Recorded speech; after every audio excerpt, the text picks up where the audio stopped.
Hello and welcome to the Tifo Football Podcast. I'm Joe Devine, and I'm now joined by JJ Bull the Bullard. I can't wait for the podcast, Joe. That's right, me too. Don't have to wait any longer because we're joined by Jonathan Dog Mackenzie. I'm also very excited about this podcast, Joe. Yay, we're all excited. And why could that be? Well, because we're excited every day that we wake up. And because the football happened over the weekend. And because...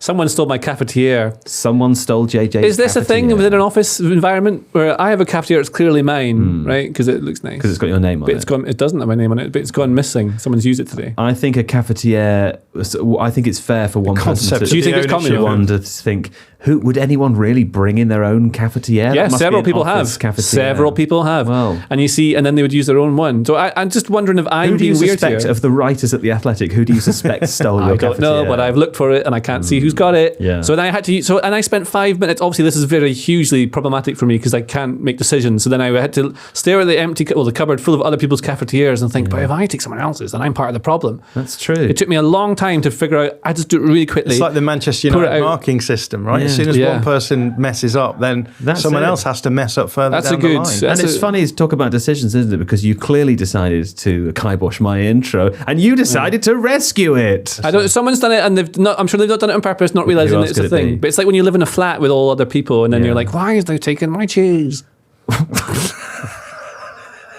Why have they taken my cheese? Yeah, I thought it would make you laugh. Yeah. Well, why indeed did they take the cheese? And that's what Manchester United fans are asking Liverpool fans this morning. That wasn't English. No, it wasn't. And that's what we discuss in today's episode.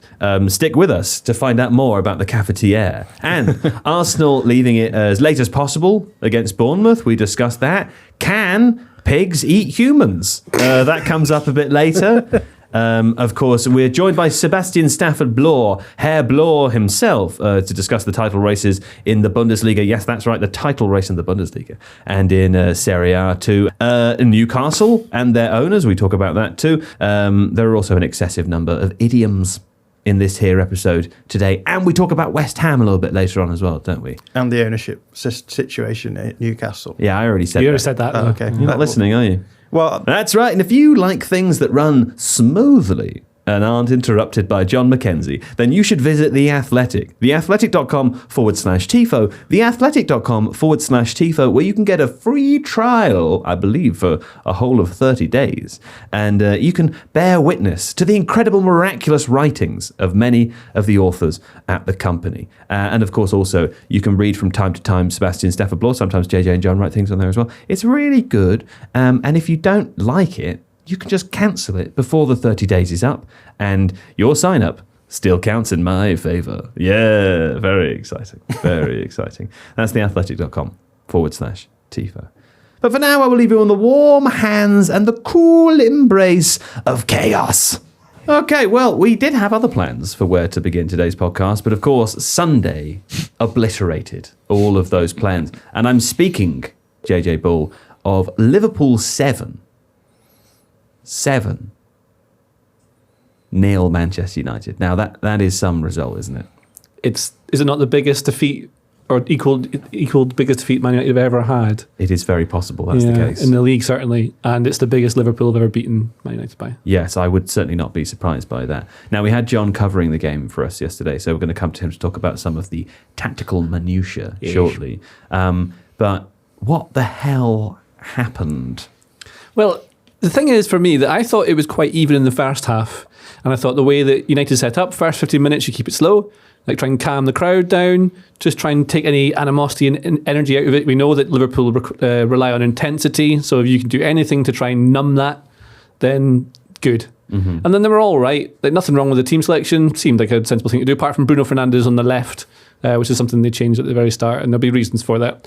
And then United could have taken the lead with that Rashford chance, which I think he should probably have done better with. And then they get towards half-time. Liverpool score one of their chances. What was the first goal again? Who scored it? It was Gakpo. It was the kind of cut inside. The lovely Robertson pass. After the Robertson pass. Yeah, so there you go. And then Gakpo gives them the lead. And then whatever happens during half-time, no idea, because what happens afterwards is that Luke Shaw appears to have, like, someone switched him off at half-time and he's still out on the pitch. Like, someone's controlling him, but he's not there. Like, he's on standby.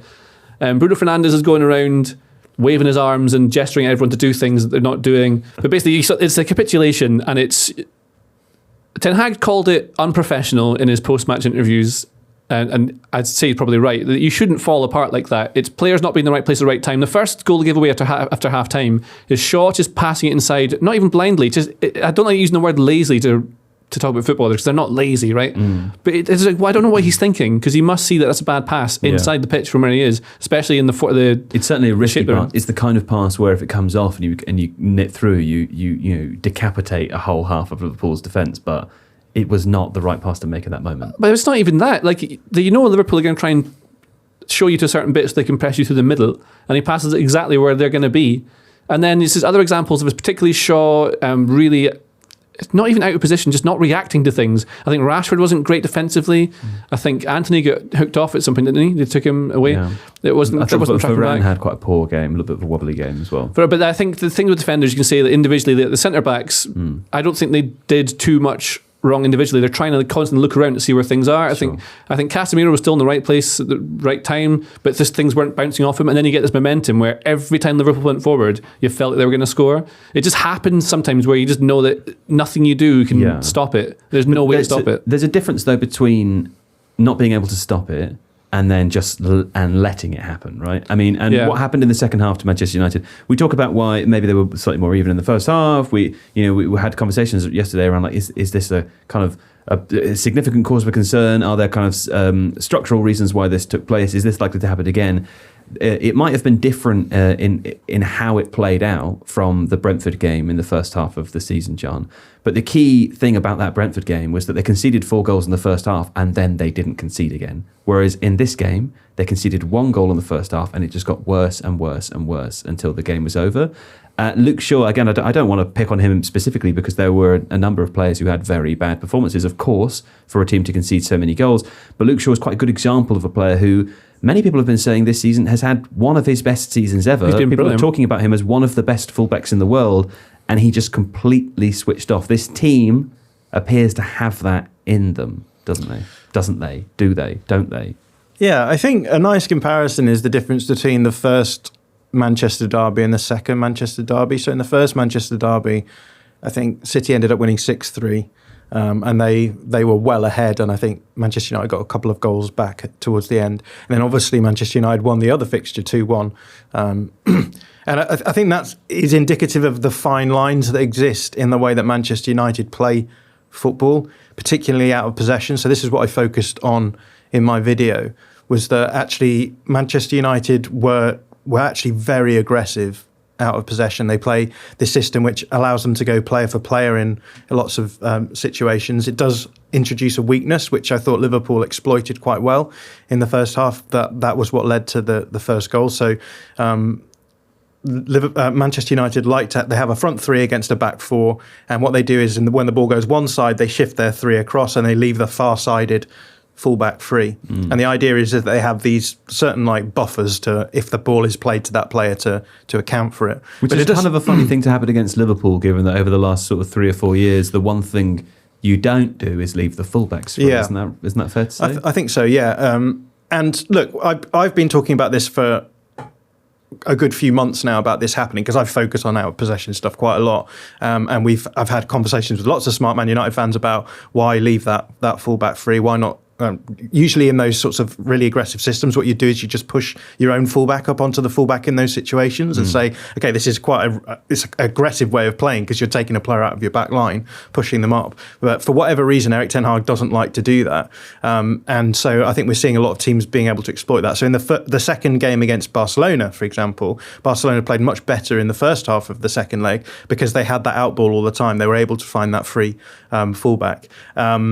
But the problem for me is that what ends up happening is when you play player for player, what you're doing is you're just setting up a series of 1v1 matchups across the field, and you're making your defensive structure dependent on all of those 1v1 duels always being won by your players. Now that's fine when you're Manchester United because they do have really, really good 1v1 footballers. So I talked in the video about how Wout Weghorst being dropped into the central midfield area seems like a weird move to make when this guy's been brought in to play as a 9. But I think the difference is that Wout Weghorst is much better in 1v1 matchups than Bruno Fernandes is, for example.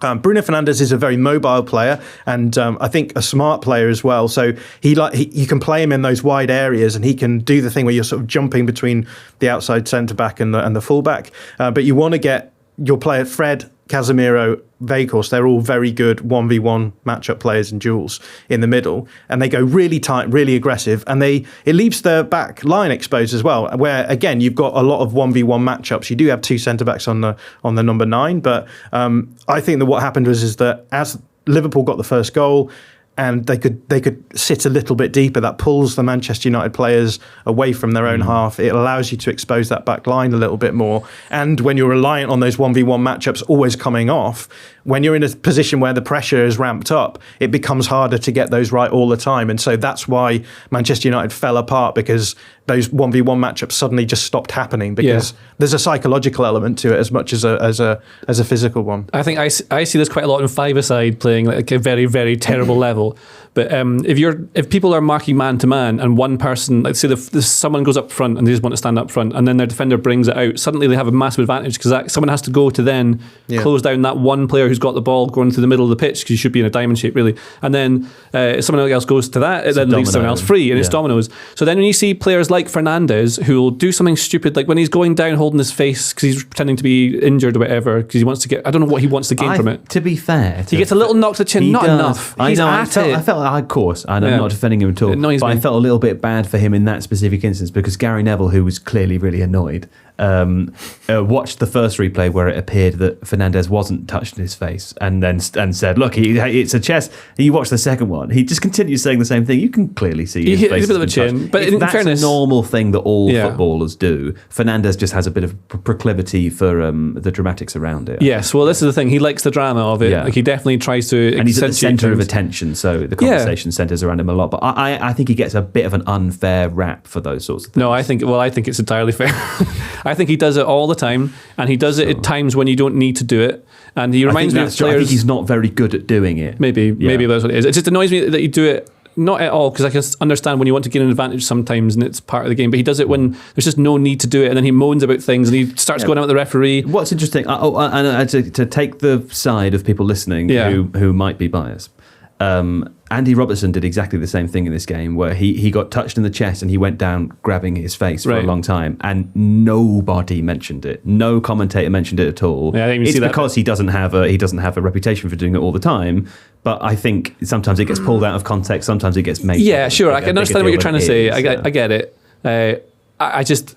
Well, that's one example of Fernandes doing that. But my point is not to go and hammer on with Fernandes for pretending to be injured. He screws the beginning of the system, right? Exactly, yeah. So then when you're doing that, then you're not in place, which means someone else is free. And if you're man-to-man, that's a real problem. And like Man United have exploited that really well against teams who do it, like Bielsa's Leeds. Yeah. They've done them a few times by, especially McTominay being really good at just driving past someone. Yeah. And that's quite useful when you can take advantage of it. But then that psychological meltdown that they seem to have, where then, because that person's not doing it, that person won't do it, and then that person won't do it, and you start falling apart. And it looks like there's a division between attack and defence, and there's no middle. Yeah. And so then Fred goes to try and do extra stuff, but he can't do it, and they get pulled apart. Well, listen, I'm sure we're going to talk about Manchester United a lot more in this regard. It'd be very interesting to see how they bounce back. I'm not sure who their next game is against. They're playing Real Sociedad on Thursday. Real Sociedad Thursday, Southampton at the weekend. Real Betis, sorry.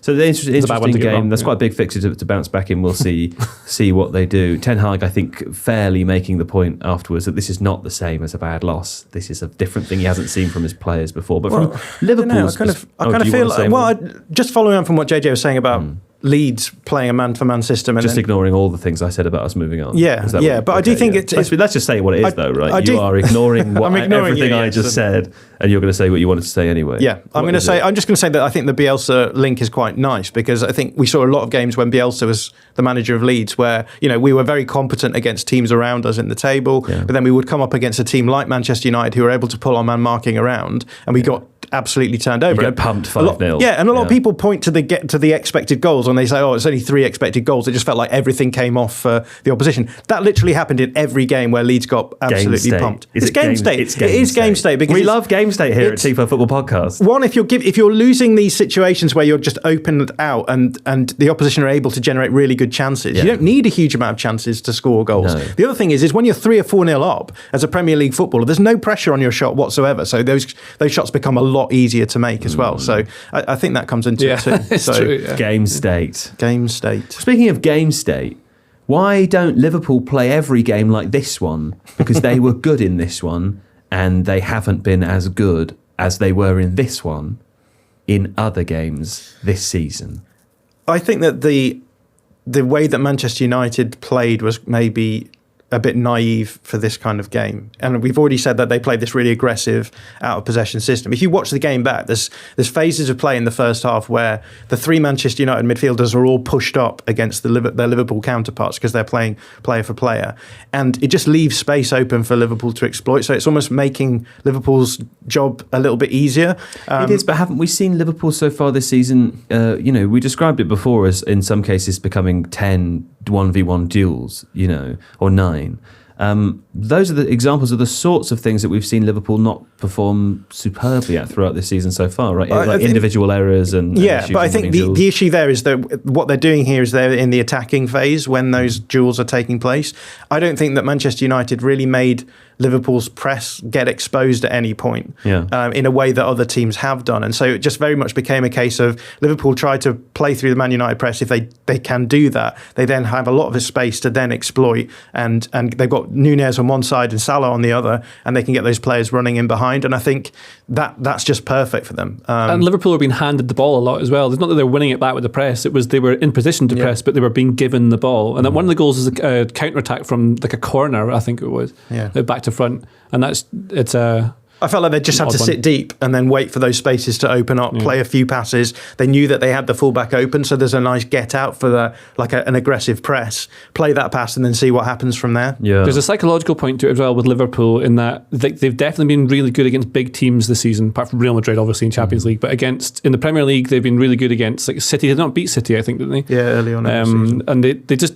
Not that they raise the level, but this happens sometimes. And we think they're at the beginning of a new cycle. They're trying to transition into what they're going to be. They're having not the greatest time. They're still close to the Champions League. They could easily get into that. It's worth saying they're currently 3 points off the top 4 with various different states of games in hand. So it's a bit complicated to work out. But something else which I think may be important to mention, 2 players, certainly throughout the first half and at the beginning of the second half, that were maybe most instrumental to them, Darwin Nunez and Cody Gakpo, 2 new players. It felt like I was watching a Liverpool team for the first time where that front 3 kind of clicked together. So Klopp's tried a few different bits and pieces. He couldn't do it before Gakpo was there, obviously, and Firmino's going to leave it into the season. So it's interesting to see whether he wants to go with the same kind of falsy 9 situation where the number 9 drops in to help link with the midfield and have some dialogue there. But they can rotate with Nunez. You can also go to the left or through the middle. So that's one thing.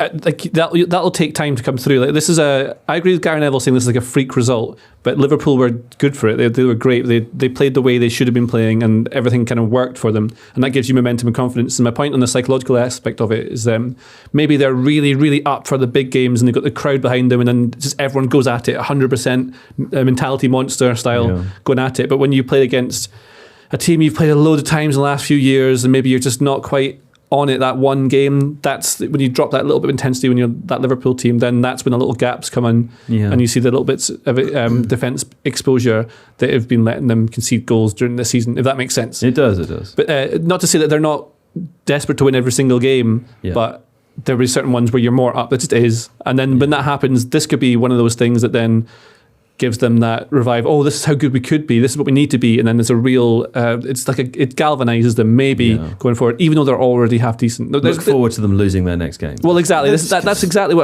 I was thinking. Was watching this weirdly. I was thinking. I bet they're nowhere near as good in that next game. Who do they play next? Liverpool? Do we know? I don't know. Actually, there's a lack of consistency with Liverpool this season, right? Bournemouth. I know, and they beat them 9-0, didn't they, at the beginning of the season? They'll beat them.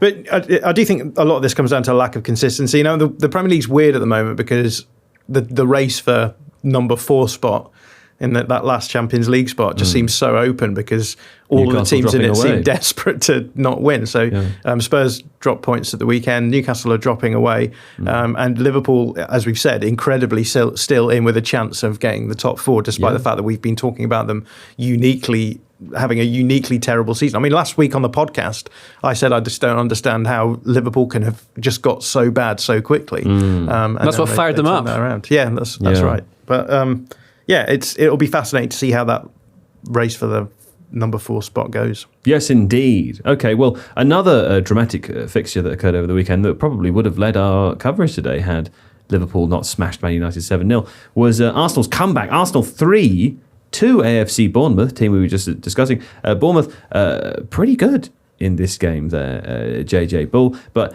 I suppose a description that has been attached or has attached itself to this game is that of a title-winning sort of result for Arsenal. I mean, they scored their 3rd goal in 90 minutes plus 7.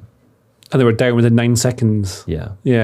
I mean, it shows great resilience and team camaraderie to be able to come back. Give you another idiom. Can I add to John's idiom list? Spirit. That comes later. The idiom list comes later. We're recording this backwards, by the way, so it's possible that there are references. It's happening now, and in the past, and in the future, all at one moment. Right. Yeah. Back to how time works. Yeah. A couple of changes that Arteta made for this game. So you had Trossard playing up front. Big Tross. Yeah. He got injured quite early on, didn't he? He did, yeah. 22nd minute. With Fabio Vieira started instead of Xhaka, who started every single game so far in the season.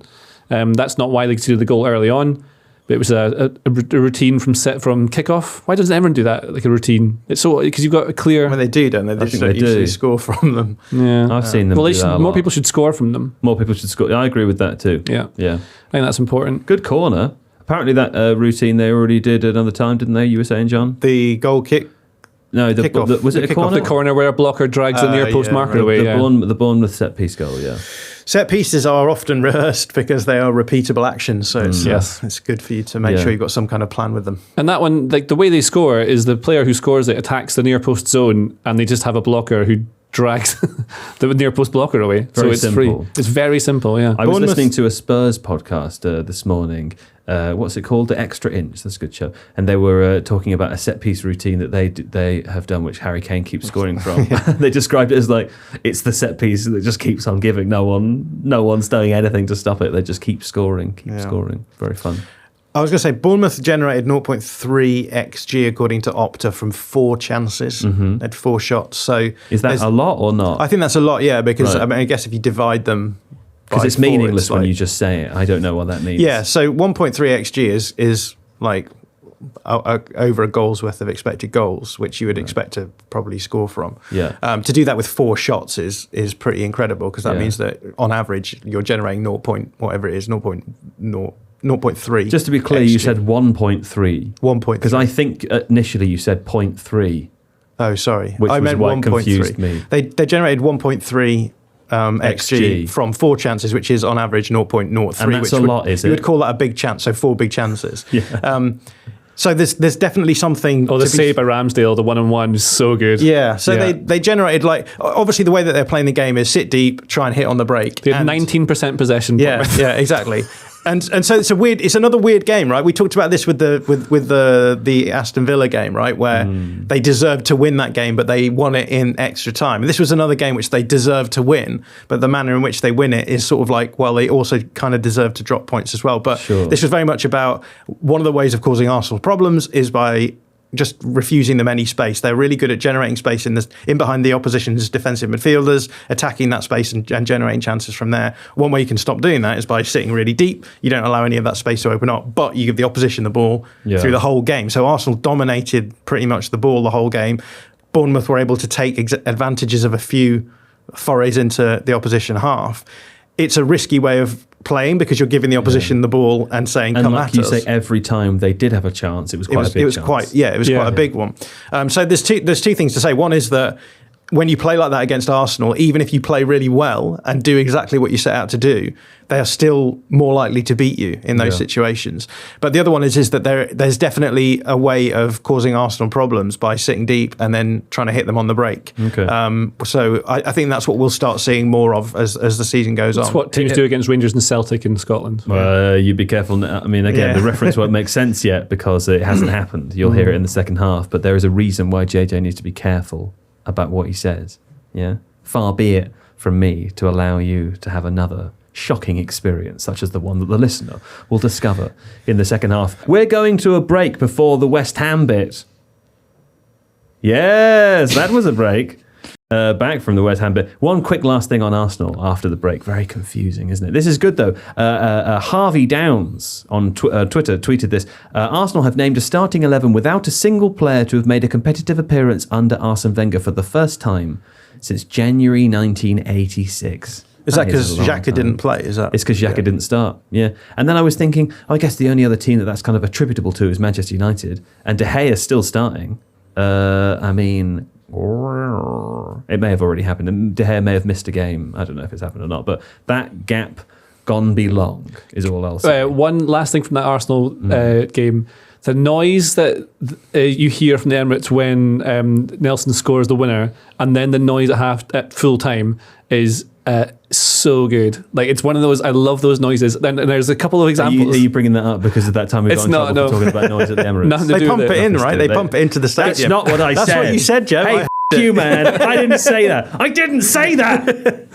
We don't read the comments, you know. There's a few sounds in football. Like, one of the best things about football is the noise when those big games happen and the big goals happen and everyone goes nuts. I absolutely love it. There's one when the second time that Liverpool beat Newcastle 4-3 and Fowler scores his goal at the back post. The noise, I swear, the note is just slightly higher than it would normally be. It's rather than like yeah, it's like yeah, it's just slightly higher, and everyone's screaming it. And you saw it here against Bournemouth at the very end. Just that extra bit. It meant so much to everyone. They were so invested because what an amazing story. The way they've you absolutely could script that, because that would be the best way to make a game, is if you concede early and then you score in the very last seconds. It's great. Yes. Another good one was when Adam Rooney, who plays for Aberdeen, he scored the winning penalty in the League Cup final, and the noise.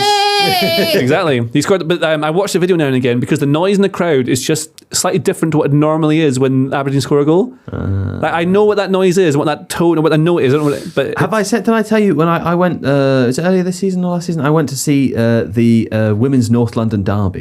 Did I tell you about this? No. I went with my sister Alice, who's a big football fan, and a couple of our family members. We were watching it, and obviously the crowd. There were many more women in the crowd than you would find at a men's Premier League game, and also there were I think many more families, many more children there definitely. too. So the sound of the boo when the Arsenal fans were booing Tottenham, it was higher. It was different. It was unusual. It was like I don't know. I had the same experience as you. Like that pitch and tone is like embedded in me from hearing it every week. And then when it's just like upper people booing you or something, people booing me. When it's upper semi-octave, you're like, oh yeah, that's cool. Yeah, and you just notice it. I don't know.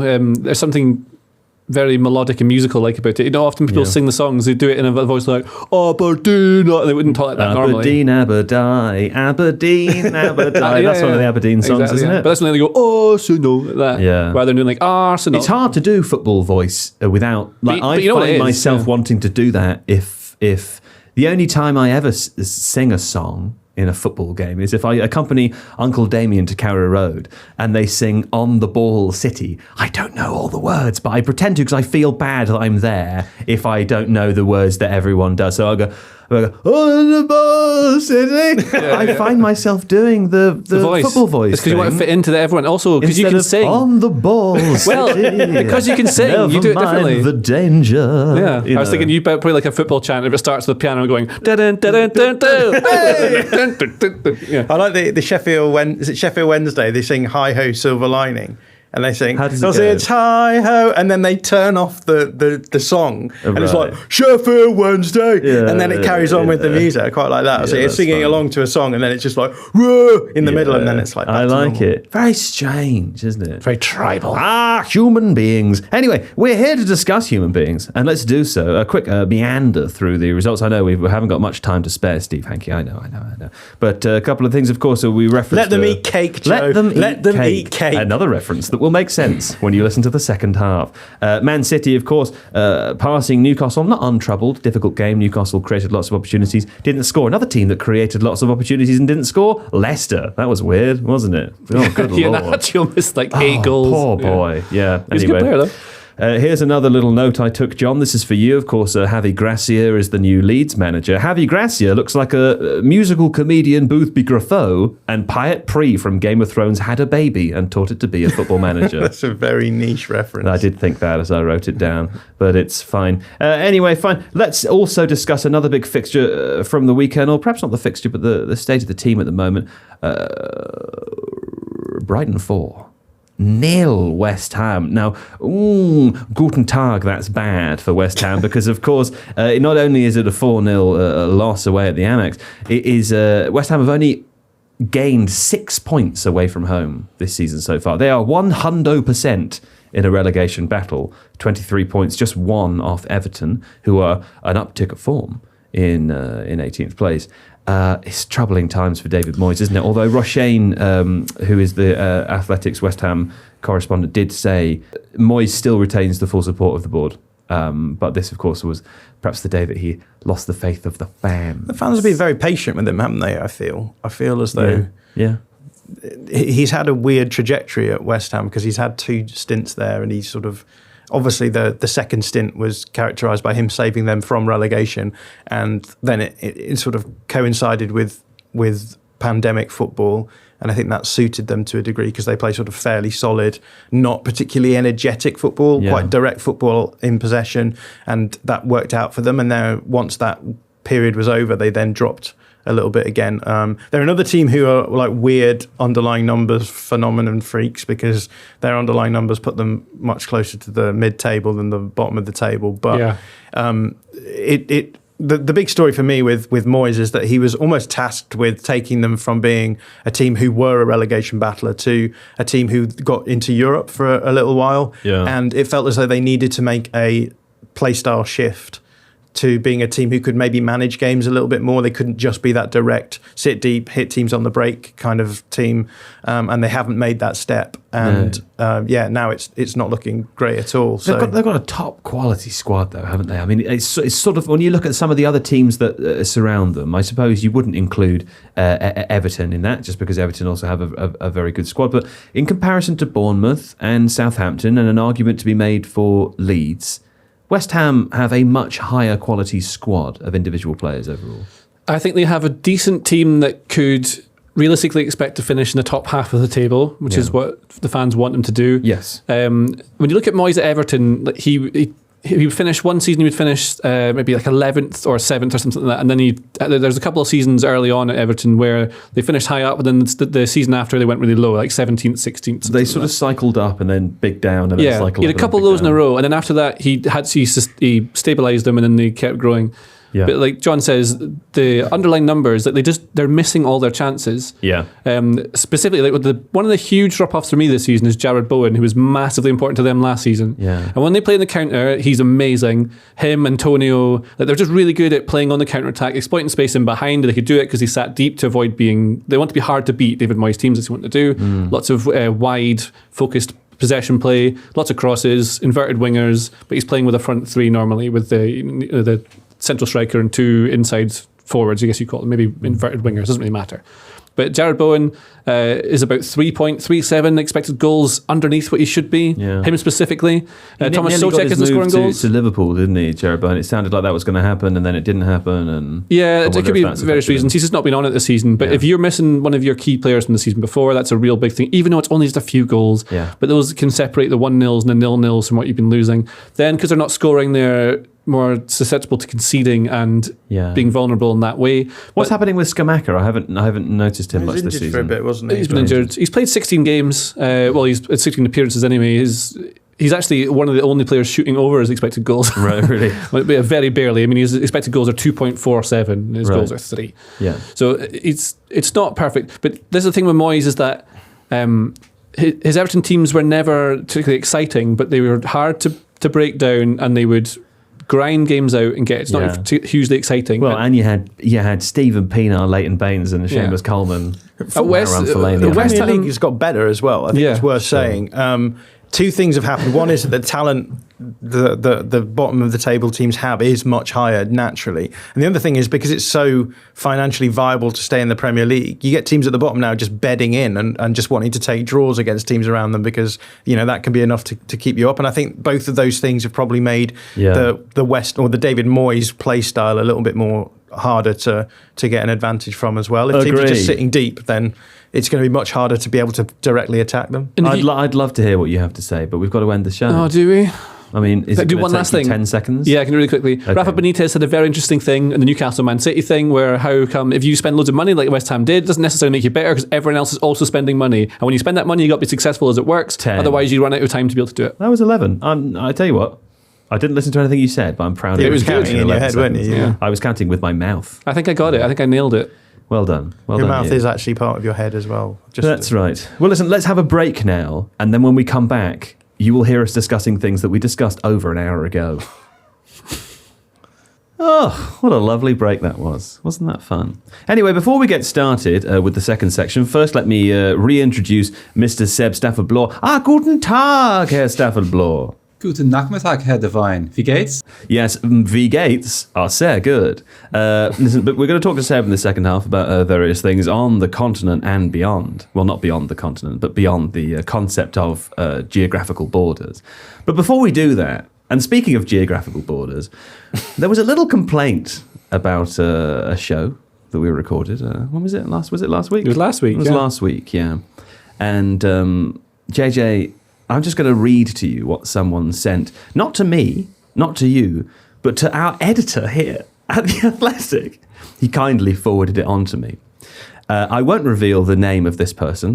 We shan't dox anybody. But I thought it would be nice fun for you to hear this, and also for our listeners to hear, on occasion, the kinds of bull we have to deal with. Yeah? Hi, Alex. Alex is the name of our editor. Long-time subscriber and fan here. Thank you for the great content.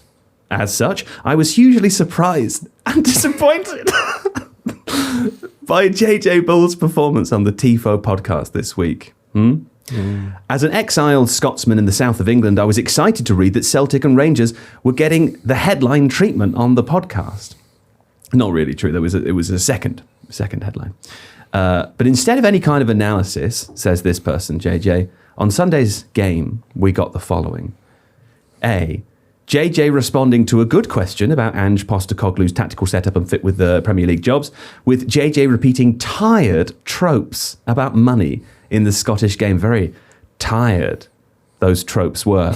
A question about the relative strength of both Rangers and Celtic squads, players to watch, where they might go in the Premier League, JJ, answered by JJ with a weird ramble about Aberdeen players who've left recently.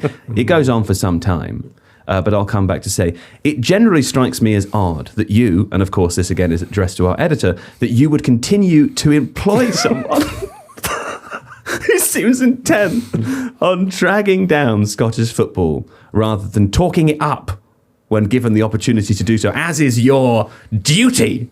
You must talk up Scottish football, JJ Bull.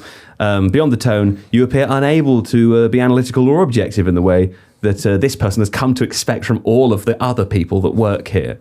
I hope you will consider his position for the upcoming season, as our game has never been in better health and subscribers to The Athletic deserve so much better. Now, whilst I agree that Athletic subscribers deserve the very best, I did think it was worth reading that out just to let the more casual and calm listener at home know that sometimes people do write to our bosses to ask for us to be fired.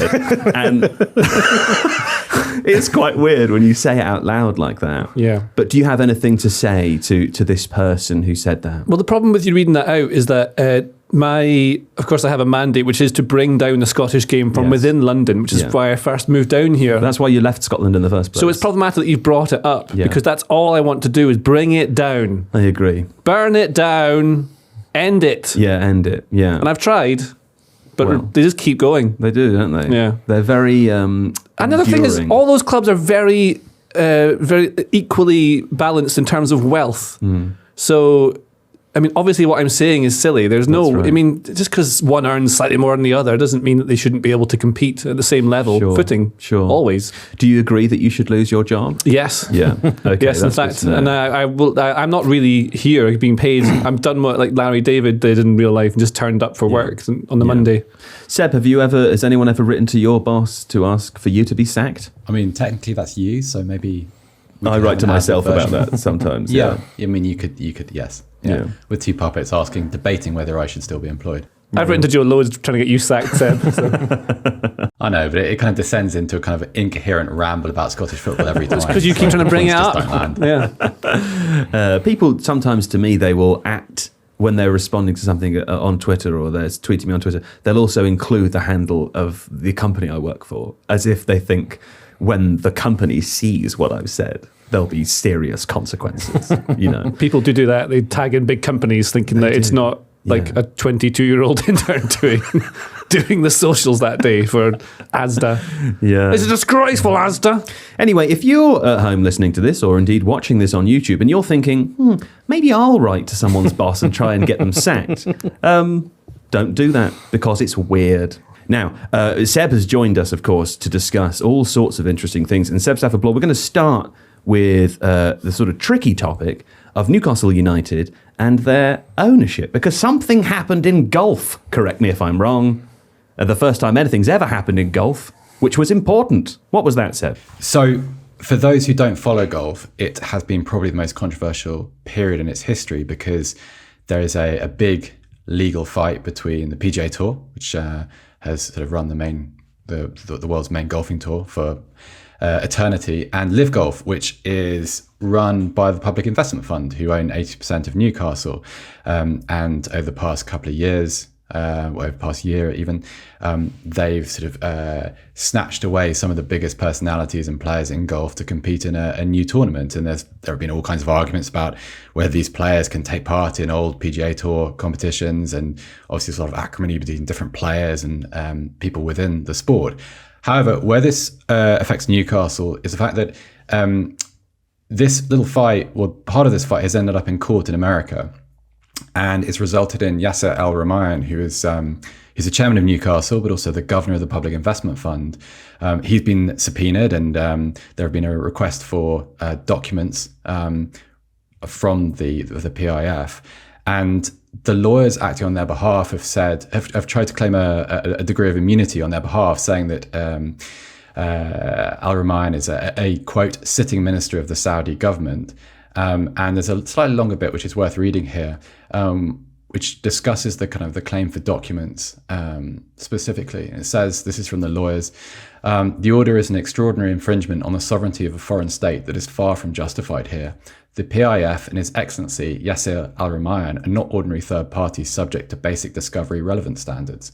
So this is tricky for the Premier League and for Newcastle because, as we all remember, when that deal was waved through by the Premier League, Richard Masters said that he'd received legally binding assurances from PIF, which assured him that they were not acting on behalf of the Saudi state, that Newcastle weren't essentially being operated by Saudi Arabia, by the Kingdom of Saudi Arabia. He also said that the Premier League retained not quite sure of what the terminology should be, but some kind of legal mechanism to remove PIF if these legally binding assurances were broken or contradicted. Yeah. So naturally, quite a few Premier League clubs, kind of unsure of which ones, but quite a few Premier League clubs are unhappy about this and are kind of exerting some kind of pressure on the Premier League to act. Amnesty International have also asked the Premier League to clarify their position and to investigate further. It's worth saying, just in the interest of fairness, Amanda Staveley was questioned about this. She's been taking part in some kind of summit.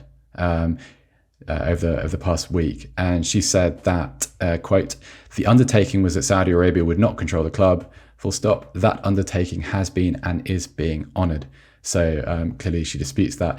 But a really, really tricky position for the Premier League, and obviously Richard Masters, given that he was the one to give all of those assurances when the takeover went through. Yeah, we have the quote from Richard Masters in telling the BBC in November 2021 that if the organisation found evidence that the state was involved in the running of Newcastle, quote, "we can remove the consortium as owners of the club." It sort of feels like it would be a big surprise, even though it seems kind of obvious, if that happened, Seb. Not expecting that to happen. Yeah, a big surprise because it would be completely unprecedented. Even if forgetting the Premier League, if you look at sort of English football's history and its recent past with owners, it's an extraordinary step for someone to actually be removed. It's really something really you associate with American sport, for instance. And the ability to kind of take a franchise away from somebody if they've done something awful or if they're not fit to run it. We've never really had a situation where a potential owner has provided these legally binding insurances and has had to do so because of this specific fear. So how that would work and how that would work with the inevitable legal challenge that would follow, I have absolutely no idea. And I haven't actually, so we're recording this on a Monday, and I haven't actually seen any proper response from the Premier League. But then, no, I suppose this is involved in all kinds of other issues at the moment, including the charges against Manchester City and the legal fight that's obviously going to go on there. Also, and I know we'll talk about this at some other point, but the publishing of the government white paper and the Premier League's it's not too subtle attempt to show that it doesn't need regulation of any sort, and it's completely capable of regulating itself. So you have all these kind of conflicting issues and sort of converging wins, and Newcastle and the PRF is just another thing that, to add to that mix. Really, it's goodness knows what happens from here. It is kind of funny though, isn't it? Because it seems as though, to sort of maybe inaccurately, you'll tell me if I'm wrong, Seb, but to summarise what Seb is saying, that on the one hand, the PIF have argued that they're totally separate for opportune reasons, and on the other hand, they've argued that they are not separate at all for opportune reasons. It's weird, John, that we kind of live in a world where, even though we know this, nothing's probably going to happen. Yeah. I mean, how does that work? It's definitely a case of having their cake and eating it here, right? They want to get the advantages of claiming that there's no relation when it suits them, and then they want to have the advantage of claiming there is a relation between the PIF and the Saudi government when it does suit them. So, and who wouldn't want cake and to eat it? Yeah, no, exactly. Yeah, although I believe that idiom is actually talking about having cake there and eating it. If you eat it, it's not there anymore. It's not there right? anymore. So yeah, the in this case, I think, idiom. Why else would you have a cake? Why else would you get a cake? You have it to eat it. Who came up with that? Was it Marie Antoinette? No, she said, "Let them eat cake." Let them eat cake. That was when there was no bread for the French peasants, so she said, "Let them eat cake." Let them eat cake because obviously cake is There's they cake. had cake, so they could eat those. She had cake. Eat the cake. They didn't, but they could have had cake. So. Because that other saying, that implies that why else would you buy a cake if not, like, you buy them to eat them, don't you? Mm-hmm. So like when you buy DVDs and don't watch them and collect them, you don't collect cakes, do you? So of course you would eat it. I have collected cakes, but I have collected them specifically around my midriff. Anyway, speaking of collecting cakes, Bayern Munich, Seb Stafford-Bloor, are attempting to collect, is it an 11th cake in a row in the form of the Bundesliga title? But I touch wood so that nothing changes, for fear of sort of disturbing the natural order of things, Seb. But could there be a delectable Bundesliga title challenge? I dare you to say no. No, there is. I don't think will be. I think we've got to the first week of March. Borussia Dortmund are level on points with Bayern Munich, and This is not the Bayern Munich of old. This is not the steamroller Munich. There's a vulnerability to them. There's obviously their continued participation in the Champions League is not a distraction, but it's something else that they have to shoulder. And they don't have some of the luxuries of previous years. Obviously, Lewandowski is the obvious one. They don't have that the kind of the tonnage of goals that he used to provide. But also, there's a little bit of shakiness at the back. It's not sort of been quite as discussed as Lewandowski. I think they really miss David Alaba, and not just the battery of skills that he provides, but also the understanding of how to win. Alaba is, look at his mantelpiece. He's got one of the sort of most enviable collections of trophies in modern European footballing history. And at the same time, there's a lot of noise around Bayern Munich. There's noise around Nagelsmann's future. There was a big old fallout as a result of an interview that our own Rafa Honigstein did with Manuel Neuer. And how upset he was at the club's decision to sack their goalkeeping coach, who's also actually Manuel Neuer's best man at his wedding. So there's turbulence, and Borussia Dortmund, and I hope this doesn't sound mean-spirited, but without being particularly outstanding, they've been consistent. They've benefited from some good performances in key areas, some excellent goalkeeping. They've extracted a lot of value over Jude Bellingham's growth as a player and transformation to a generally world-class midfielder. And they're playing well. I mean, they're on an incredible run, aren't they? JJ, obviously they beat Leipzig 2-1 over the weekend. That's a massive result for them. But I don't think I'm wrong in saying they haven't lost since the World Cup. They've won 11 games in a row now. They've won 11 games in a row? Yeah, when they beat Leipzig on Friday, That is nuts. It's good. They also beat Chelsea in the Champions League, which is a big result. Sure. Great goal, that, by the way, that they scored against them. And they play them on Tuesday when this podcast comes out. Right. So we'll see how they get on with it. They're missing some big players for that game. Yes, okay. They're decent, yeah. But another thing, like the underlying numbers, so without wanting to rain on the parade of the Bundesliga, like Bayern, from the outside, I don't pay much attention to the Bundesliga properly. I'm looking to do a video on Borussia Dortmund. Yeah. But if you look at underlying numbers, expected points is one measure of it. Like Bayern are basically where they should be. They're top because they have the most expected points. And you look at Borussia, it's for 49.4 and they're on 49 points, for example. Whereas, and this doesn't matter because you can look at different leagues, and I can give you some examples around Europe as well. Borussia Dortmund are on 30, they're on 49 points, equal with Bayern. They were top of the league for a little bit on Friday, but their expected points is 37, so it's quite an overperformance. And Union Berlin are similar, 31.5 expected points, actually 44. It's big overperformances. Yeah. Sometimes you can keep those up for the rest of the season, and if they do, then you've got a title race.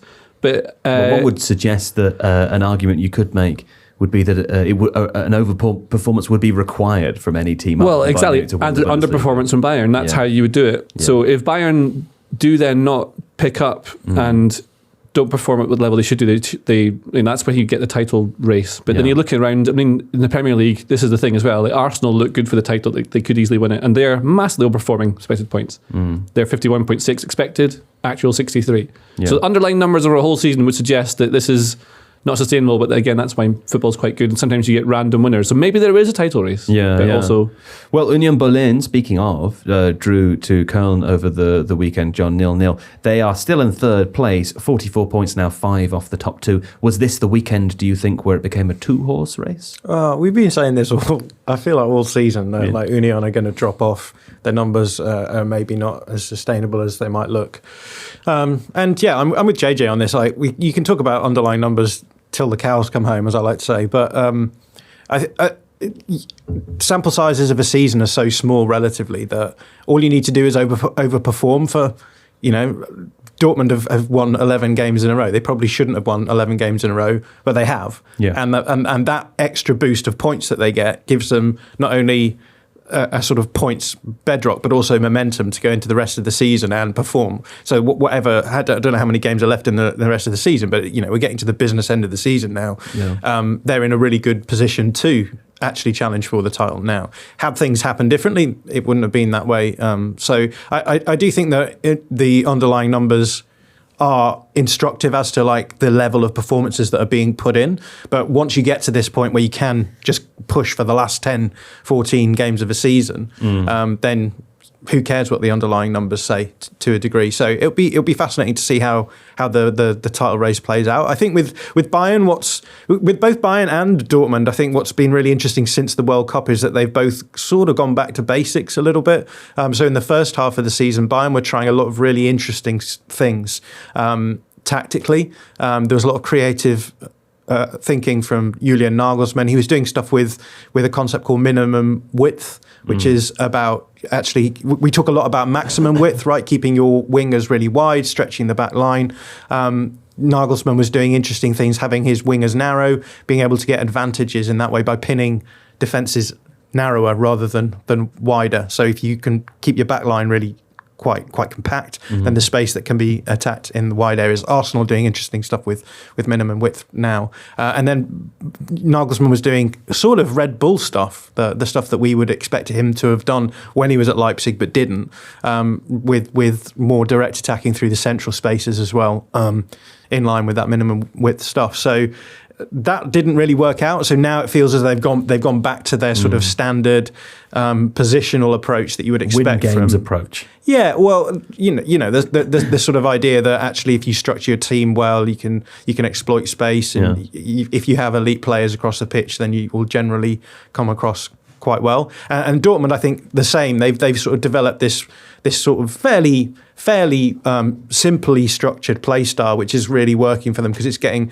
similar to what we've seen with Barcelona, actually, that they've got some really, really good players. They're getting those players into good parts of the field and then relying on moments from those players. But the structure is important because it gives them the bedrock out of which to operate. So they play in this in this sort of, I guess, fairly simple 4-1-4-1 formation. But in possession, Emre Can, who plays as the 6, drops in between the two centre-backs. That allows the full-backs to push really high and wide. The midfield 4 squeeze quite narrow. They were playing Karim Adeyemi as one of the wide players, but he's now pushing forward in possession alongside Haller. He's now injured, so it will change up a little bit. But then you've got Julian Brandt able to float around a little bit in the central spaces. You've got Jude Bellingham able to cause the problems that we know that he can cause. So for me, what Dortmund have done is they've just got a really solid system. They're getting the best out of their players.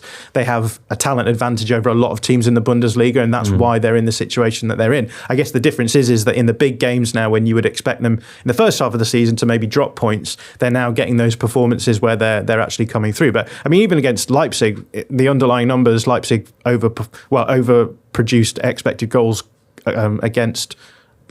I've said that in a really convoluted way. They had a higher expected goals level than Dortmund did. Yeah. And there is a sense in which Dortmund are, I think, going quite heavy out of games and then getting a goal up and then dropping and sitting a little bit deeper, so that invites the opposition on. Game state, is a thing. Okay, well, thank you for that. Now, listen, Union Berlin, Seb, just to finish on Union Berlin, because, of course, you get to these sorts of stages in a season when a team is maybe challenging and overachieving, and then they start to regress back to perhaps where you would expect them to be. Union Berlin still not doing that, it must be said. It cannot be overstated how incredible it is that they are in the position that they're in, right? And I wanted to point out that you did a really interesting athletic football podcast last week with Mark Chapman, where you talked about this very thing. Yeah, I think one of the things with them, and one of the reasons why possibly underlying numbers is a little bit of a, not fallacy, but why it's a little bit of a distraction in this situation is, if you get the chance to watch Union and you ignore the fact that they defend in a low block, I think one of the things you appreciate is how hard they work without the ball. Their sort of play is kind of predicated on taking away all the kind of central space. So you very, very rarely see an attacking number 10 or playmaker drop in the kind of the central area, the central corridor in front of the penalty box. And that's because you can really see the cogs working. So I went to watch them play Ajax in Amsterdam, and the press box there is very, very high. So you get like your own tactical camera for it. And you can see the sort of the kind of the football manager view of the way they play and how they counter and kind of the efficiencies in their game. And I think what they've been a victim of over the last couple of weeks is number of games, a few distractions. So on Thursday, they play their first leg against Union Saint-Gilloise to potentially progress through to a Europa League quarter-final, which is absolutely absurd. And the season's progress to this point has been underscored by work ethic, organisation, complete buy-in. Also quite a narrow pool of players. They have chopped and changed a little bit, but they are dependent on a few key pieces. So, for instance, obviously Rene Kadera, but Yannick Herrera and Geraldo Becker. Like, without them, Union don't function quite as well, and they don't. They're not quite as efficient. So the way they play, I think John touched on this, is to be successful, they've got to be hyper efficient at the right moment. So chance conversion has got to be absolutely outstanding. Becker's clearly an important part of this. If you look at Herrera's season highlights, you'll see a couple of amazing goals he scored too. So you have all of these perfect moments within it, and without like a little, the occasional touch of luck, but also a game plan executed absolutely perfectly, you see the walls cave in a little bit. So when they played Bayern Munich a couple of weeks ago in Munich, they got absolutely battered, really. And as Fischer said after the game, we weren't even the level below. I think his quote was we were 2 or 3 levels below, just because the resilience wasn't there physically. They played something like 3 games in 6 days. They've been to Ajax. They've beaten Ajax back in Copenhagen. I don't think it's really fair to judge a side like Union on the same basis as some of these other teams. Even someone like Borussia Dortmund, beyond the developments in their game, I think part of their success is about depth. You see the different options they have at fullback, the different wide forward options they have, the development of not just Adeyemi, but I think Donyell Marlin's had a much better season. Bino Gittins has come back in. Emre Can has had a great season at the base of midfield. But you have other players that can drop back in as well. So I think maybe Marius Wolf, for instance, who can play as a fullback, who can play on the right of midfield if you need him to. At the beginning of the season, not to be too unkind, but he didn't look like he belonged anywhere near the top of the Bundesliga. 6 months later, he's been excellent. He produced the goal which led to the pass which led to Marco Reus's penalty. This wafted 40-yard outside of the right foot, brilliant bit of playmaking, which you'd associate with someone like Kevin De Bruyne. Someone like that is now in the squad. At Union Berlin, you need to be sending out really the same 13, 14 players every week. Otherwise, it's not going to go well just because the resources don't exist. So, and that's why they call it an union. But anyway, listen, Seb, we've got 3 minutes and 30 seconds before your Zoom window rudely closes on us. We're not paying for a pro account. How dare you? How dare you, Zoom? Hey, give us a free service that's before excellent. I depart... No, I want to talk to you about Serie A. I want to talk to you about Serie A. That's why I stopped you, so that we can... I don't care about Serie A. It's boring. You don't care about Serie A? No. He doesn't care about Serie A? I haven't watched very much of it. All right, go on then. What are you going to say before you leave? I was just going to say one of the interesting plot lines is the revival of Schalke this season. And that's interesting because it's the Revier derby on Saturday night. So Dortmund will go to Schalke, and this is a Schalke team who looked like they were relegated really before the World Cup. They looked absolutely hopeless. And who, under Thomas Reis, who was sacked by Bochum early in the season, have now put together a run of 6 games without defeat. I think they've only conceded twice. They've been absolutely excellent out of absolutely nowhere.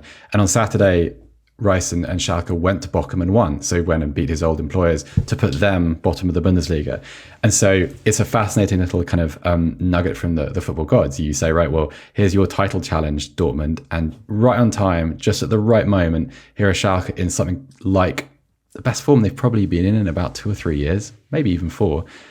Ready to put an axe through their season potentially. So interesting game coming up at the weekend. Thank you, Seb, for joining us today, and we will chat to you again soon, dear boy. Auf Wiedersehen. Farewell, dear Joe. Yeah. There's a thing where we think there's a title race because we want there to be one. In the Bundesliga. Yeah. I mean, the people who want there to be one, so it's not just Bayern every single year winning it. I think there's legitimately a title race, though, isn't there? I think I don't know. I don't think so. I think Bayern will win it. You're so as part of my mandate, it's about bringing down. Oh, I see. Down the Bundesliga. I thought it was the Scottish football. Yeah, it's both. It's both. There's many parts. I haven't revealed all of my mandate. Yeah. My favourite thing from last week, by the way, was we were talking about what we think people find interesting. And I said, I think people are interested in the Bundesliga. And you said, that's like when I say that people are interested in Scottish football and you think it's boring. And I thought, that's not the same. The Bundesliga is not the same as the Scottish Premiership. But it's people who like that, they really care about it. I mean, so people who like football. That. But of course, there are how many million people in Germany? 80 something? 6.4. 86.4 million. Steve Hankey's any league where one team always wins it is not amazing. Yeah. No, I don't think, I'm not arguing. Like Greek football is suddenly quite interesting because you've got several teams, not several, but a few teams who could win it rather than just Olympiacos. Well, speaking of, that's the reason that we're discussing Serie A. And again, to your jaded sensibility, you don't find this interesting, even though it now riddles and twists your own context. JJ Bull, the contradict. There he is. I just say what everyone is the opposite. Anyway, Serie A. Listen, the reason it's exciting, JJ Bull, is because John's going to tell you. We're about to have the 4th different Serie A champion in 4 years, John. That's Napoli, who did lose to Lazio over the weekend, 1-0. That's only their second defeat of the season so far. But they are currently 15 points ahead of Inter Milan in second place. They're doing a terrific job there, John, aren't they? And I'm sure that their team's going to be rifled and picked apart. And then maybe next year there'll be another winner. What do you think? Yeah, I think a lot of this comes down to the fact that the teams who the leagues that aren't the Premier League are struggling to match the Premier League in terms of the finances, and that does lead to a little bit more of variability in certainly in the Serie A's case. Yeah. It does help that the main team in Italy and Juventus have been riddled with corruption and lost points here, there, and everywhere to keep things on the level playing field a little bit as well. But I do think it is a question that needs to be asked whether or not the hyper financialization of football has actually made it less competitive in the long run. Well, they spent in January, I learned from a Tifo illustrated script, the whole of Serie A spent 30 million euros, which is less than Bournemouth spent in January. We've said it a lot on this podcast that teams like AC Milan and Napoli are struggling to compete with teams like Bournemouth in the transfer market as well. Yeah. There's a real appetite among players to get into the Premier League by hook or by crook. Hook or by crook. I never use idioms until I'm on this podcast. I get into the studio. Cows come home. You were saying earlier the business end of the season. I feel like I'm on the Archers. You stick me in front of a microphone and I'm like, start making all these weird sound effects, don't you? But it means you have to look for value in players when, like, you'll find different ones that other players wouldn't take a punt on. Like Cafetiere is maybe an example where you get them for quite cheap because you don't know how a Georgian international is going to perform in the higher, like the Premier League. So the difference now with the Premier League teams is that they can buy the ready-made player who comes in and just makes them really good. Yeah. Whereas Bournemouth can compete to someone who might be on that level, but they have to pay 30 million for them. Whereas Napoli can snap someone up like Cafetiere and do a bit. Spend a bit less on them, but then players like Lobotka has been really important to them this season, and you've got like Min-Jae Kim's been really, really good. He was very cheap as well. There's value to be had in the transfer market. You don't just because you spend loads of money on someone doesn't mean they're good. Yeah, I think. But I think as well with a team like Napoli, when you have a player like Victor Osimhen, you have a massive advantage over your opponents. And like again, that's not to say that they didn't do great talent acquisition, etc. But that when you can bring in a player of that level and it just gives you that advantage over the rest of the teams, it can decide a title as well. But yeah, Napoli have been absolutely brilliant this season, like one of the most exciting teams in Europe. So it's been nice to see them come through. And it's, like we had AC Milan last season playing a very different brand of football to what Napoli are doing as well. There's definitely that variability there, which makes it a fun league to watch. And all in all, that exciting. I decided I like it now. I decided I like it. Now again. You're into the top four. The top four is changing all the time as well. Like we said, we had Juventus in there. They lost 15 points, dropped out, and then we saw AC Milan drop out again this weekend and were replaced by Roma. Lazio doing quite well. Atalanta are always there and thereabouts. So. Lazio 48 points. Lazio could finish second. Yeah, very changeable. And of course, Milan losing to Fiorentina over the weekend as well. There, Monza 2-1 Empoli. I just wanted to say that. What else have we got? Oh, here, Steve's dropped a couple of things in here for us to round up. Population of Germany, 83.2 million as of 2021. We weren't far off that. We weren't far off at all. And the etymology of some idioms. For you there, John, some you've already used. Having your cake and eating it. Of course, you used that one earlier. An early recording of the phrase is in a letter on the 14th of March, 1538, from Thomas, Duke of Norfolk, to Thomas Cromwell as, quote, a man cannot have his cake and eat his cake. Yes? They were unnecessarily confusing in the past, weren't they? Yeah. I think so, but I'm glad that I'm still using idioms from the 16th century. Yeah, I think it's good that we're making sure people understand what these really mean so they're used properly. Yeah, let them eat cake. Yeah. While the phrase is commonly attributed to Marie Antoinette, I think I attributed it to Marie Antoinette earlier. There are references to it prior to the French Revolution, and historians do not agree that it's likely that she had said it. That's funny. Well, she would have said it in French. She would have said true. it. Yeah, she would have said. KKV. So bad, Dwi them and Hoffy cake. Now, listen. Until the cows come home. I think that one's appeared on the show before. I doesn't mean, it? I say a lot. This one's nice. I like this one. The idiom "till the cows come home" has been in use since at least the 16th century and may have originated in the Scottish Highlands, JJ, where cows were allowed to graze for months at a time before they would meander home in the autumn. Well, as you well know, cows live inside houses in Scotland. That's true. And JJ hates them because they're Scottish. Part of my mandate is to bring down cows. Bring down the Scottish cows. Particularly Scottish ones. Now, listen, the farming union, very powerful union in the UK, so just be careful who you offend. Because, listen, if the farmers union write to ask for you to lose your job, then I used to work on a farm. Did you? I did. I was a farm hand. What did you do? I mostly mucked out the pigs. Yeah. That's what you're good for, yeah? Is it true that pigs will eat human bodies if you throw them in there? Well, I've never thrown I've watched dead a few- human Yes, body to a pig, and- so I couldn't, I've watched a few pieces of modern culture where You've watched a some big pieces part- of modern culture. Yeah. Films. Yes, the Tifo IRL YouTube search history has been odd recently, John. When I've got into it.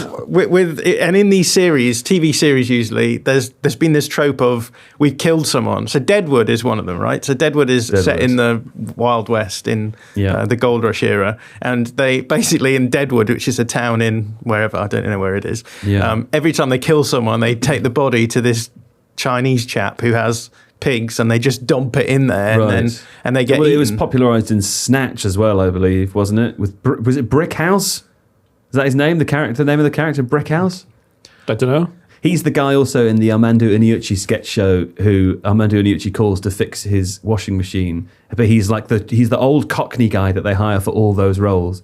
And the sketch is that when he shows up, he just tells the washing machine how he's going to it up, and it starts working again out of a bit of fear. Recent episode of Silent Witness saw them having to open up a pig to find things in it. Yeah. And there was another period drama where this happened as well. Pride and Prejudice? It wasn't Pride and Prejudice. Pig and Prejudice? Yeah. Was it Piggy Pig Dish for doing and better. Pride and Pig? Pig in the City. Pig and Pigability. Pip in the That was period. Babe 2, wasn't it? Pig in the City. Babe 2 was Pig in the Babe 2 Pig in the City has one of the most terrifying moments in all children's films when the dog attached to the lead gets wrapped around the bridge and falls in the water with just his head in the water. He's going to drown. Babe, hero, saves the dog, but the dog is an evil character. Very terrifying. Made me afraid of drowning. And Babe 3 is an odd turn in cinematic history when Babe begins eating all of the bodies that are thrown to him. That's right. Babe 3, a hungry boy. All I'm saying is, as I was searching for Babe Pig in the City, if you're wondering what's going on the it's on the Tifo search history, IRL search That's history. right. That's right. Well, listen. It's Bricktop is the name. There we go. Thanks for that, Steve. Fine. Well, that's the end. There was a long description of by hook or by crook, but I think we'll leave that one for the listeners. That's 1380. That's even older. That is I'm old. quite pleased with that. to imagine for themselves. Very exciting, isn't it? That's the end of. Is that the end of the show, Steve? I think it is, isn't it? Where are we? Yes. It is the end of the show. We've recorded things in a bit of a back around way, but I think for now, this moment, we will say thank you very much to JJ Bull, the Bullard. Yes. Yes, and also I've noticed in the comment section sometimes people think I'm saying bullet. I'm not saying bullet as in bullard. from a gun. I'm saying bullard. What is a bullard? It's something we agreed about a year ago we wouldn't say anymore. Yes. Is that a bad thing? Wait, yes. Don't look it up, people. let's give John's live reaction to what that is. Yeah, we won't say it out loud, but we'll just let John look at it on the screen. Jimmy there. Bullard. No. I'll tell you when it is. Remember not to talk off your mic, John. Yeah. Poor podcast etiquette there. Yeah, probably best not to mention that, and definitely don't look it up. It's definitely good if you don't make it someone's nickname. Yeah. For that sticks forever, isn't it? Worth saying that I didn't know it meant that when I Did you started think to it call was you like a it. bullock? I think so. I think I Yeah. just said it once. He was just riffing, yeah. Just riffing. It came out and then it stuck and. Words, eh? The power of language. Anyway, Jonathan Dog Mackenzie. Search for what that means. Thank you very much. Joe's go-to improv word is dog. Yeah, it that's is. true. Yeah, Well, it is. Mine's lizard. I've definitely done better than you in the nickname stakes, clearly. So Yeah, I'm happy with that. And thank you. Yes. Enjoyed it. And thank you to Steve Hankels, producer Steve out there, and of course to producer Don today as well, who has his head in his hands. Very tired. I've just found out what bullet actually means. Yeah. Oh, No good, is it? no, Not good. Real bad. Real bad. Yeah. Almost as though we shouldn't continue drawing attention to it. Absolutely. I think we got away with it. I think we mentioned it once. I but think so. We got away with it's it. fine. It's fine. My boy Bullet. Anyway, we'll be back next week. Actually, I won't be. I'm not here next week because it's Les Oscars. Yes. Oh, yes. Very theatrical chap such as myself. I must attend the annual event of import, by which I mean I'm going to my cousin's house to stay up late, eat sugary foods, and watch the Oscars. You know? I've done it for 15 years in a row. Have you seen all the movies that are nominated for Best Pictures? And I've seen nearly all of them this year. I tried to get the ones in the best picture and then like the acting ones. Some Who's very gonna good win? films. I actually don't know, although I think of the Everywhere Everything All at Once film. I can't remember what you didn't like Have you that, seen did The you? Whale? I didn't love it. I haven't seen The Whale. I've heard that's an excellent performance from Brendan Fraser, but and I have heard that the film isn't. That mean happens Brendan sometimes at the Oscars, Fraser? by the Is way. that how you say it? Fraser? I'm not Fraser. sure. I've always said it. should say Fraser. that. Fraser, but Americans say it's Frasier. Top tip if you are looking at the Oscar categories. If you look at the acting categories and you notice a film, particularly if it's in lead actor, if you notice a film where it's not nominated in any other category apart from that one, you go, okay, that's a performance film where one actor does a terrific job, but the film's just fine, you know? I try to avoid watching And that those film ones. is Babe 3. I thought his turn as the cannibal pig was very impressive, but the film leaves something God, to that be pig can desired. act. Do you not really think can. if they did like a horror version of Babe, it would actually go down quite well?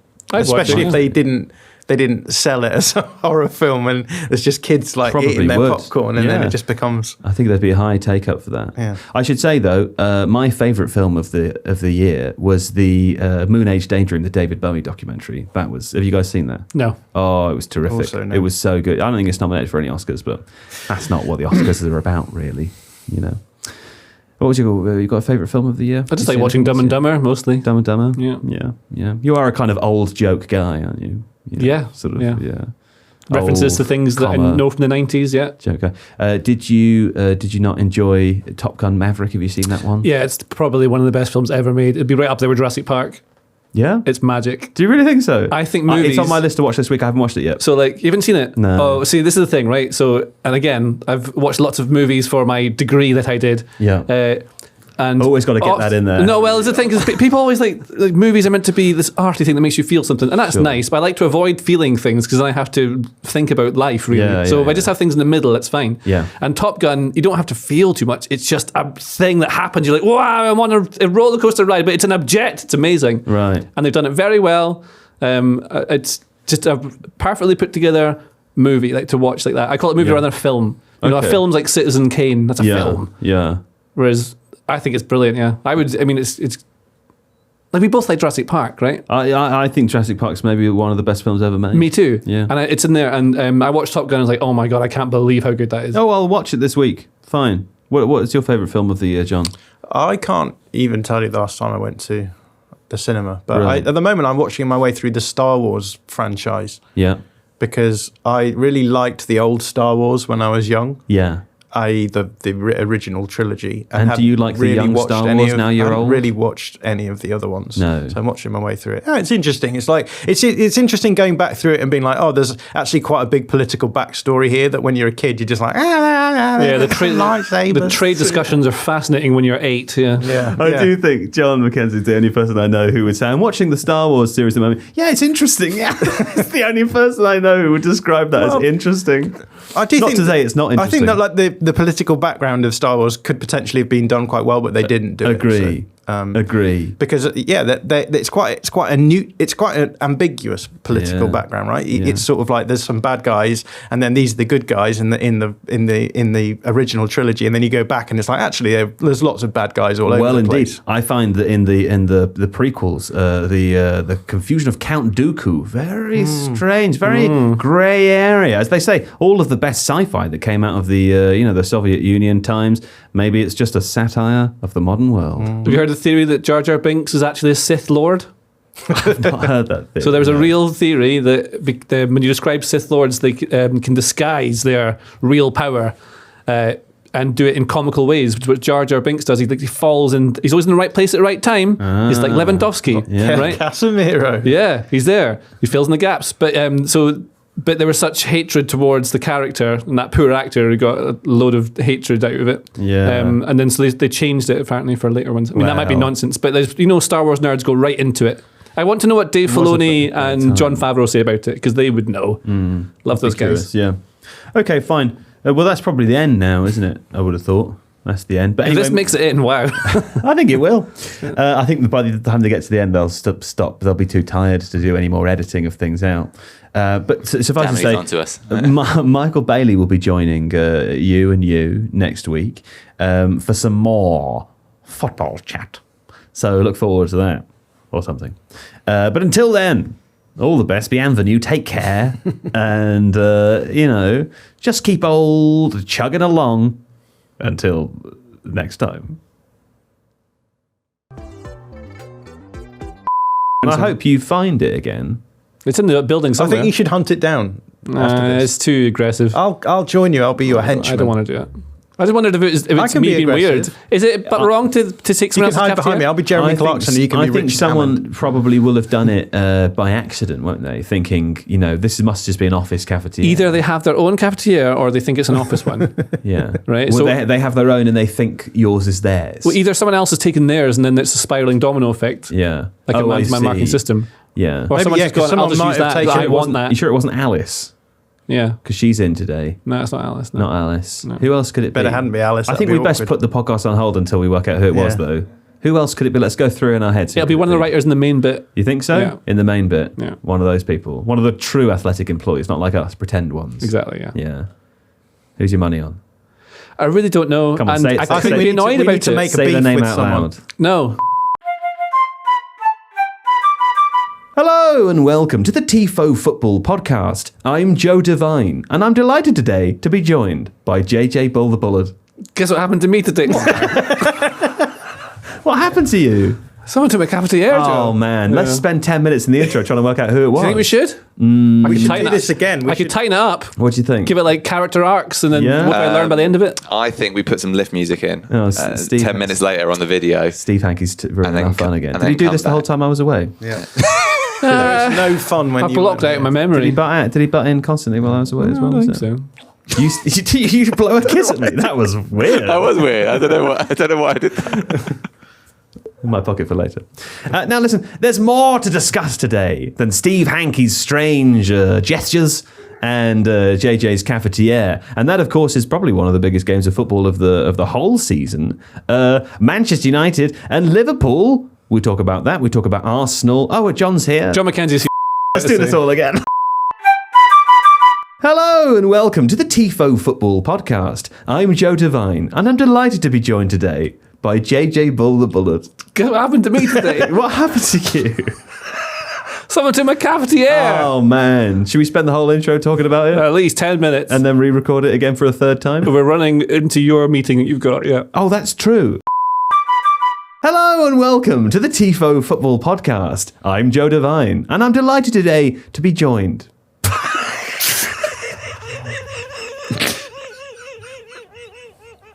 Sorry. This is the last time.